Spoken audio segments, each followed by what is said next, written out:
El Ministerio Internacional presenta su programa Un Aliento de Vida. El Espíritu de Dios me ha hecho y el aliento del Todopoderoso me da vida. Job 33:4. Una palabra de poder y unción que llenará tu espíritu. Con ustedes, el pastor Jorge Enrique Gómez. Bienvenidos. Hoy queremos saludarles de una manera muy especial. Qué bueno poderte saludar a través de las redes. Qué bueno poderte decir que Dios te ha dado un nuevo día para que tengas una nueva oportunidad de acercarte a Él. Nuevas son cada mañana sus misericordias, dice la Escritura.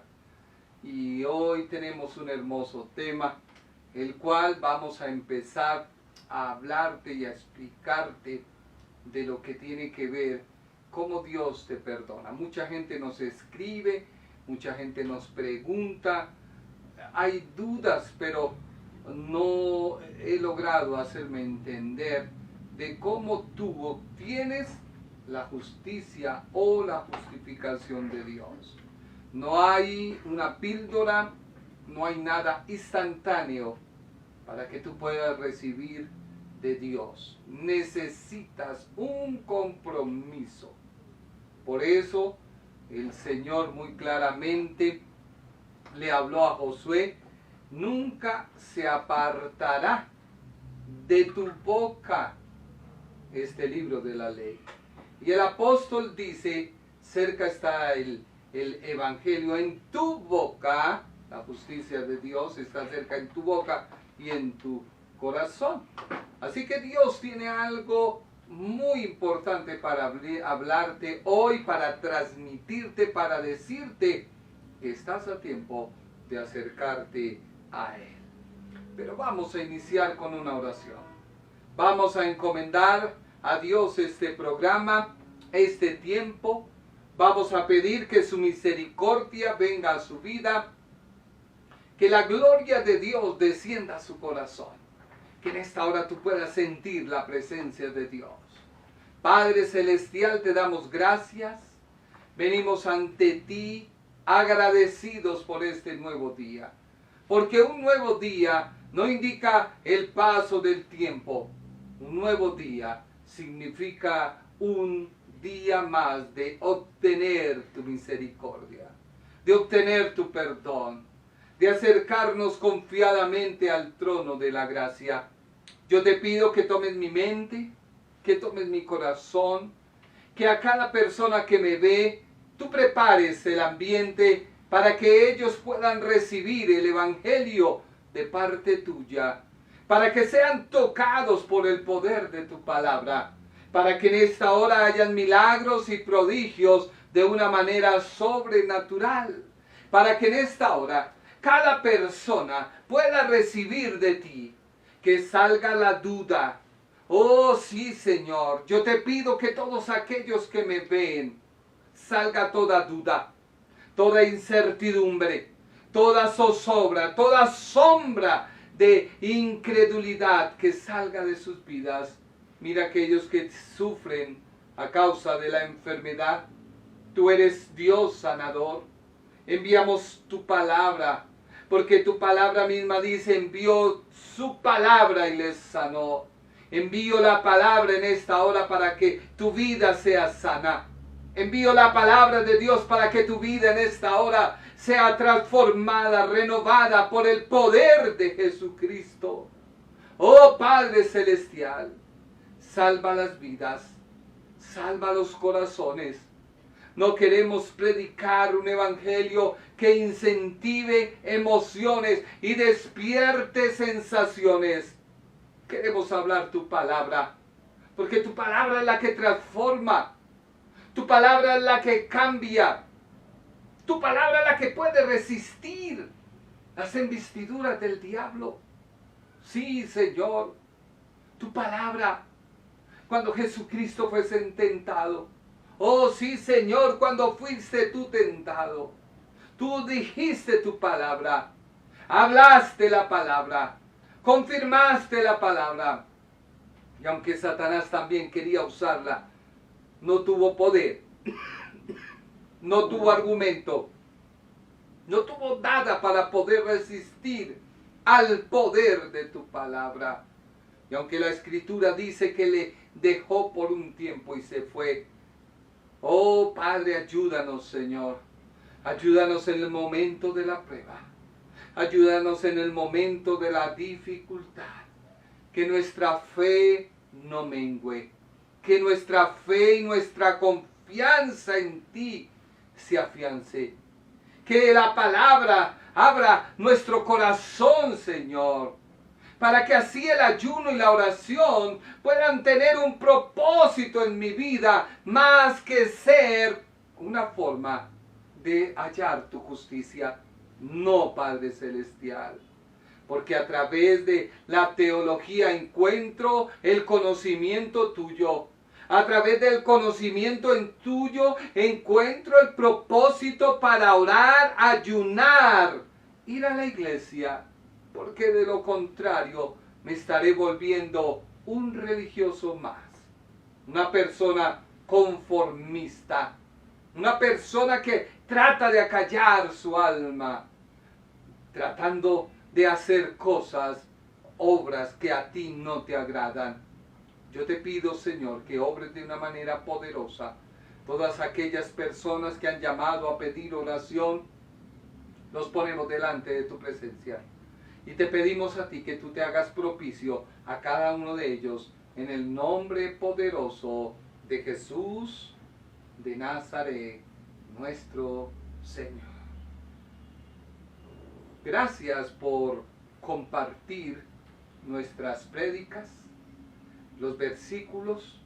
No nos molestamos en que tú los puedas usar, los puedas compartir, puedas evangelizar a través de tus redes sociales, que puedas evangelizar a través de tu perfil. No nos molesta. Por el contrario, nos da alegría de que la palabra de Dios corra y que el nombre de Jesucristo sea glorificado. Es el único propósito que hay en nuestro corazón y es la razón de ser de nuestro ministerio.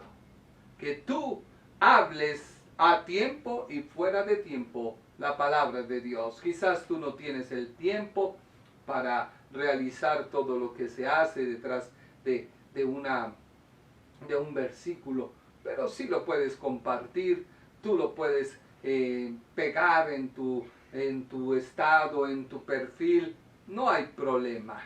Lo mismo nuestras prédicas. Si tú deseas hablar de lo que hablamos, puedes hacerlo libremente, porque no es algo que hemos llamado como un material personal, no. Es la palabra de Dios y queremos que tú crezcas.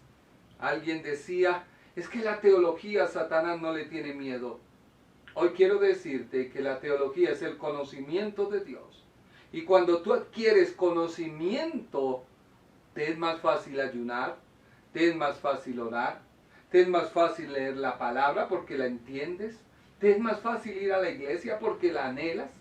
Pero cuando tú no tienes un conocimiento y tratas de tapar, ocultar tu falta de conocer a Dios, es cuando vienen toda esta serie de argumentos que a la final no edifican. Hoy hablaremos de la verdad del Evangelio. La verdad del Evangelio. El apóstol llega a un punto neurálgico, a un punto clave, al clímax de la predicación. Y tiene que ver, porque a través de la historia, estos pasajes se han usado como el credo de la iglesia cristiana, donde se habla en un solo versículo todo lo que tiene que ver con la justicia de Dios. Pero antes de ello, tenemos que estudiar el versículo número 8 de la hermosa carta a los romanos. No hemos salido. Yo quiero que tú te edifiques, que tú crezcas, que tú puedas entender y comprender el reino de Dios. Por eso hemos titulado a nuestra predicación La verdad del Evangelio. La verdad del Evangelio. ¿Por qué? Porque el apóstol presenta lo que es el Evangelio de Dios, la justicia de Dios, que reposa en Cristo, pero que se recibe por medio de la fe. Y es que muchos hablan del Evangelio. Unos lo hacen por contienda, otros lo hacen por vanagloria, otros lo hacen por negocio. Pero tú debes saber que la justicia de Dios es nuestro Señor Jesucristo. Jesús es la justicia de Dios. Por eso el énfasis del apóstol Pedro en hablarle a aquellos judíos que se encontraban celebrando esta hermosa fiesta en Hechos capítulo 2, que estaban de todas las ciudades, y él les dice: bautícese en el nombre de Jesús. Porque es que el bautismo, el unirme, el identificarme con Cristo, me hace obtener la justicia de Dios. Pero tampoco de ello yo puedo hacer una doctrina y decir solo Jesús. Porque todo lo escritural, ¿a dónde queda? ¿A dónde queda la revelación del Padre con Israel?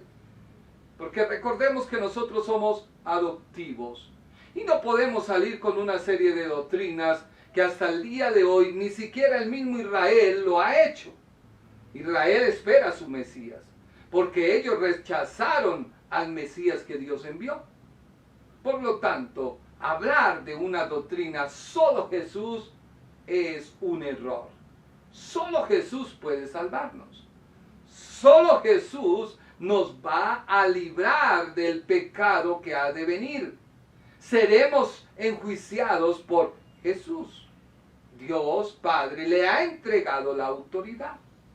Por eso tú debes entender por qué se habla y por qué el apóstol Pablo también comienza a hablarnos y a decirnos que en Jesús está la justicia de Dios.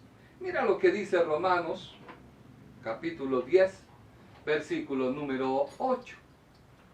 Léelo conmigo ahí en la pantalla. Mas, ¿qué dice? Repite conmigo. Mas, ¿qué dice? Cerca de ti está la palabra, en tu boca y en tu corazón. Esta es la palabra de fe que predicamos. Así que, sin duda alguna, esta es la base de la doctrina cristocéntrica. El de confesar. ¿Qué tenemos que confesar? Que Jesús es mi Salvador, que Él ha venido a redimir mi alma. Y es que Jesús es la justicia de Dios. No podemos negar, debemos confesar que no hay salvación en otra persona que no sea en el Mesías prometido a la nación de Israel. Salimos del versículo 7, donde hay dos doctrinas que le es difícil, aún en este tiempo, los judíos asimilar, entender, en otras palabras, masticar. Y tiene que ver con la encarnación y la resurrección. ¿Por qué la encarnación? Porque la persona, cuando yo hablo de persona, estoy diciendo que Jesús, nuestro Señor Jesucristo, es una persona. Y Él, en su tiempo cuando vino a la tierra, estuvo con nosotros. Para los judíos no era más que un profeta. Muchas veces tú haces lo mismo. Cuando en tu corazón empiezas a negar la doctrina. Y el Señor, que es tu Salvador, lo conviertes en una persona más. Porque le das más importancia a las cosas que tú haces que a lo importante de la vida en Cristo, que es disfrutarla. Mucha gente se consagra tiempos a servir al Señor y eso está bien. Pero eso no nos va a sumar. Muchas personas se llevarán grandes sorpresas. Yo recuerdo hace mucho tiempo un anciano que decía, tráelos, Señor, tráelos. Y a veces sus gritos eran tan molestosos a nuestros oídos que preferíamos que se callara. Pero Dios, a través de esa declaración, traía miles y miles de personas al arrepentimiento. Mira lo que dice Mateo capítulo 13, versículo 54. Mateo 13, 54. Y venido a su tierra, dice la Biblia, léelo ahí conmigo en pantalla, les enseñaba en la sinagoga de ellos, de tal manera que ellos estaban atónitos. Léelo. ¿Quiénes estaban atónitos? A los que Jesús les enseñaba. Y decían, o sea, era tanto su asombro que ellos decían, ¿de dónde tiene tanta sabiduría y estas maravillas? O sea que ellos veían lo que Jesús hacía, ellos veían lo que él enseñaba, pero no le querían aceptar como la justicia de Dios. Por eso el hincapié del apóstol. Y es que yo quiero hacer ese hincapié. Usted que quizás conoce de Dios, uno ve con mucha lástima como creyentes desmeritan, como dijera yo, desvirtúan a aquel que no conoce de Dios. Y están en la misma postura que aquellos que miraban al Señor y le decían, ¿pero quién es este?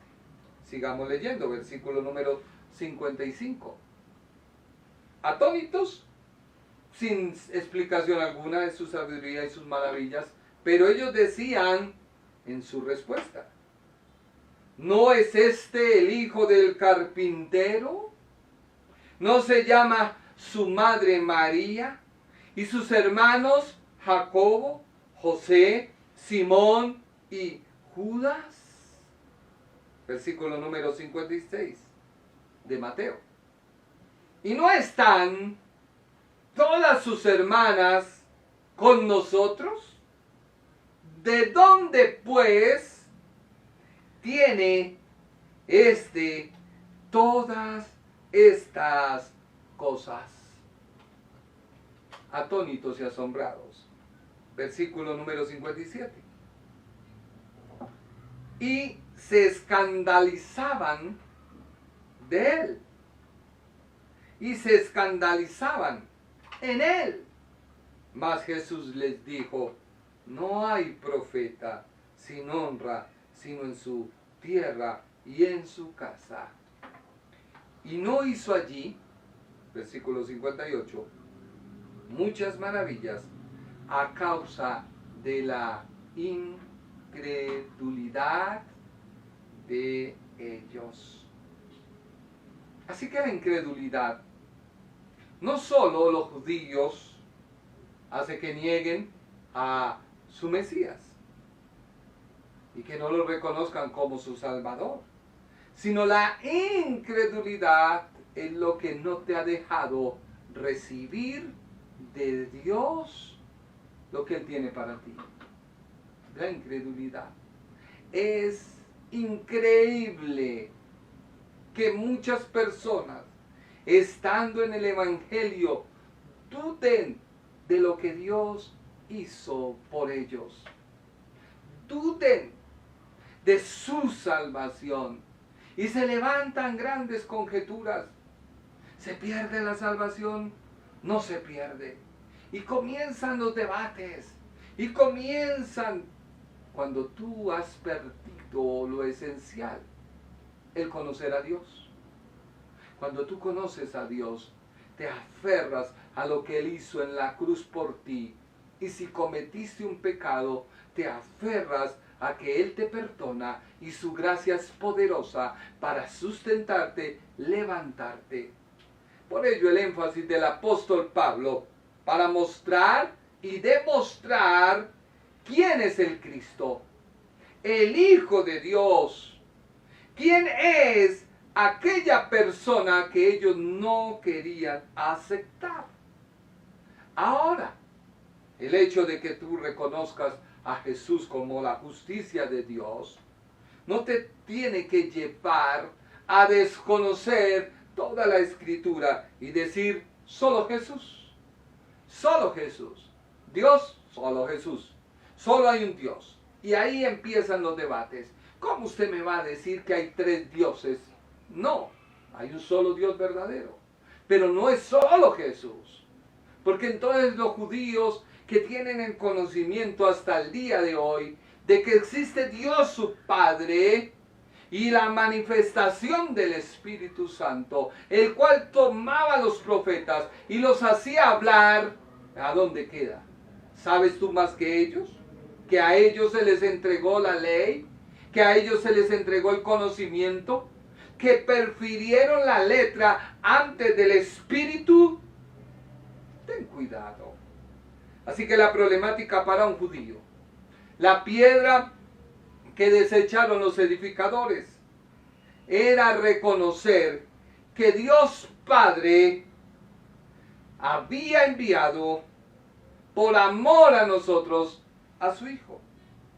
Así que ellos debían aceptar la encarnación y la resurrección. Esto lo hace el apóstol y lo empieza a hablar en el versículo número 7. Pero vuelve y lo retoma en el versículo 9 y versículo 10 del capítulo 10 de la carta a los romanos. Así que el apóstol, vuelvo y le digo, el apóstol Pablo hace énfasis en que los judíos reconocieran que en la persona de Jesús de Nazaret estaba la justicia de Dios. Por eso Romanos 18 empieza a decir, ahora sí estudiémoslo. Romanos 10:8. Este hermoso versículo. ¿Qué dice la Biblia? Mas, ¿qué dice? Cerca de ti está la palabra. Mas, ¿qué dice? Tenlo presente, no lo quites. Mas, ¿qué dice? Una pregunta. Más, pregunta, ¿qué dice? Cerca de ti está la palabra, en tu boca y en tu corazón. Esta es la palabra de fe que predicamos. Entonces, ¿por qué el apóstol dice, está cerca? El apóstol les está diciendo, el reino de Dios se ha acercado. El evangelio es tan asequible que el apóstol lo presenta de tal forma que no manda a los hombres que hagan algo humanamente imposible o a realizar actos descabellados. No. El apóstol habla de una manera tan sencilla que está diciendo, en otras palabras, ¿qué es lo que sí dice? Ya lo vamos a ver, porque él se apoya en Deuteronomio 30:14, donde también Dios le dijo a Israel que la ley que se las había entregado era de manera asequible. Solo debían obedecer por la fe en Dios Padre. Pero ellos lo rechazaron y lo hicieron letra, y la letra les trajo la muerte. Por eso, la teología hay que estudiarla. Claro que hay que estudiar, porque es el conocimiento de Dios. Me lleva a mostrar a Dios, me lleva a conocer a Dios.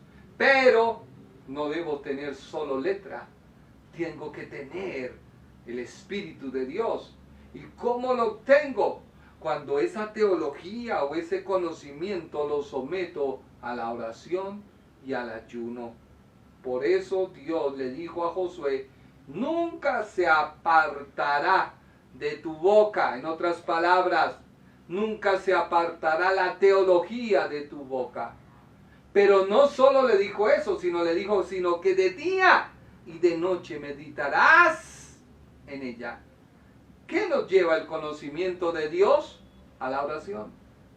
¿Qué nos lleva el conocimiento de Dios? Al ayuno. Cuando tú estés orando, medita en la palabra. ¿Por qué? Porque el Evangelio es tan cerca, es tan asequible, que tiene un fácil acceso, es tan fácil de comprender, que puede ser oído con nitidez y sin dificultad, por lo cual se obtiene de manera sencilla.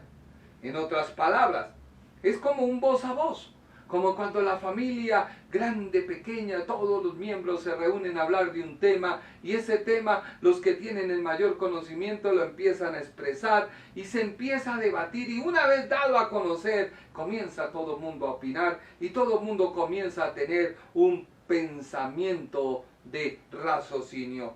Así es el mensaje de Dios. ¿Por qué? El apóstol apela a la explicación donde usa el corazón y la boca. El corazón como testigo que recepciona y por ello invita a la persona a que crea en la forma de alcanzar la justicia. No se trata de un mero acontecimiento o un asentamiento intelectual, en ninguna manera, sino tiene que haber una genuina aceptación del interior. Por eso habla del corazón, que la persona pasa a tener el poder de ser justificado. Por ello, el apóstol dice, hay que hacer una confesión pública. Hay que reconocer con la boca, declarar con la boca lo que hay en mi corazón. Se hace una confesión. ¿Por qué? Porque esa confesión muestra tu nueva condición que te ha llevado a recibir la salvación. Porque de lo contrario, solo sería un llamado de atención. Y ese llamado de atención es como cuando alguien te dice, oye, ven, pero tú ni prestas atención. Entremos en materia. ¿Qué dice Romanos 10:8? Leámoslo una vez más. Romanos 10:8. Dice la Biblia, mas, ¿qué dice? Cerca de ti está la palabra, cerca, en tu boca, en tu corazón. Esta es la palabra de fe que predicamos. ¿Qué quiso decir el apóstol con la expresión griega, una lengua muerta? Ayati leheit, en otras palabras, traducido por la Reina Valera y otras versiones como la Biblia de las Américas, si tú tienes esa versión, o la Reina Valera 1995, entre otras, que dice la palabra griega allá ti lehei, como más, ¿qué dice? Hay otras versiones de la Biblia como la PDT. La PDT traduce esta palabra griega que para Reina y Valera quiere decir más, ¿qué dice? Para la PDT dice más bien, la Biblia dice la PDT. Mira lo que dice la Biblia, Dios habla hoy, si tú tienes esa versión. Dice, las escrituras también dicen, porque Él está trayendo a mente Deuteronomio 30:14. Mira lo que dice la Biblia, Dios habla hoy. Todo esto para que te hagas un consenso de qué te quiere decir la Biblia. ¿Qué es, pues, lo que dice? Y la NTV, Nueva Traducción Viviente, en realidad dice. Y la NBI, Nueva Versión Internacional, dice en pregunta, ¿qué afirma entonces? Con esta expresión, y ya teniendo el panorama claro, Lo que el apóstol está afirmando categóricamente, implícitamente, es que la justicia que procede de la fe, en otras palabras, que la justicia es por fe en la persona de Cristo. El Ministerio Internacional presentó su programa Un Aliento de Vida. Venid a mí los que estáis trabajados y cargados, y yo os haré descansar. Mateo 11:28. Un aliento de vida. Una palabra de poder y unción que llenará tu espíritu.